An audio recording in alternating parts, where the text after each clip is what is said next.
Maria is a 15-year-old girl from El Salvador, currently living in Texas with her mother, Sylvia. She loves music and has always been a good math student. Maria was living in El Salvador with both her parents and younger siblings for the first 10 years of her life. Throughout this time, Maria witnessed domestic violence between her mother and father. Maria often felt unsafe and that she needed to protect her younger siblings. Maria sometimes missed school to avoid gang members and violence on the street. While in El Salvador, Sylvia took her children to her mother's house to escape domestic violence from her husband.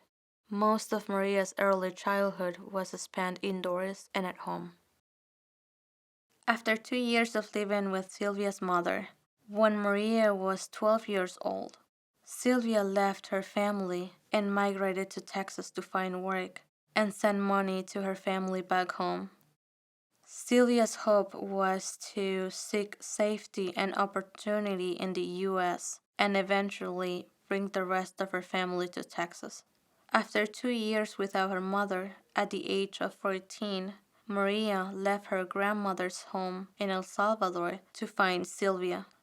Maria's hope was to get to Texas, reunite with her mother, find work, and send money back home to her grandmother and siblings. Maria traveled the long and dangerous journey by foot, truck, and train from El Salvador up through Mexico and into the southern Texas. Once in Texas, Maria was detained by Border Patrol.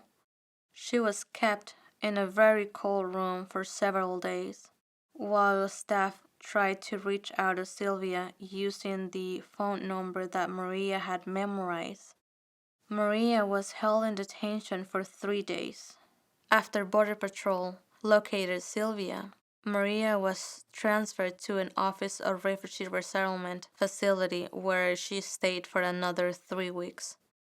During that time, Maria met with a doctor for a physical and received vaccinations, and then needed to wait for documentation to be processed by OR before she could be released to Sylvia.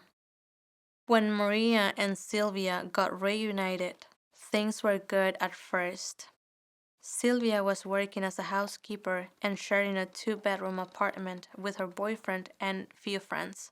Sylvia's primary language is still Spanish, but she did learn enough English to get by. Maria was able to enroll as a student in a local public school system and work part-time as a housekeeper on evenings and weekends. Maria is slowly learning English, but she is shy to use it and prefers speaking Spanish whenever she can. Over time, things became very stressful at home. Maria and Sylvia live in constant fear of deportation. They begin arguing and after shouting, and at times breaking things. Maria met with another teenager in the neighborhood who she began dating. She stopped attending to school regularly. She slept most of the day. Sylvia leaves home in the morning before Maria wakes up and didn't know that Maria wasn't going to school. The school reaches out to caregivers via robocalls when students are absent. Most of the time, Sylvia couldn't answer the phone because she was working, and all those voicemails left were in English, so Sylvia was not aware of Maria's absences. Maria's teachers were worried about Maria because she had been absent so frequently. They brought their concern to the school counselor and administrators. One day, Maria arrived late to school and ran into the school counselor in the hallway. The counselor brought Maria into the principal's office to better understand why Maria had been missing so many days of school. The school principal asked for his administrative assistant to join the conversation and to interpret.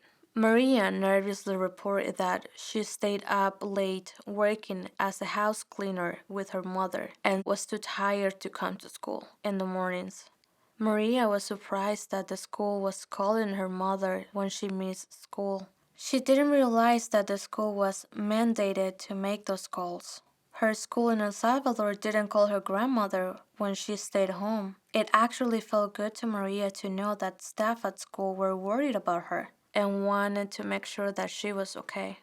When the school counselor asked her how things were going at home, Maria shared that she argued a lot with her mother because her mom didn't like her boyfriend.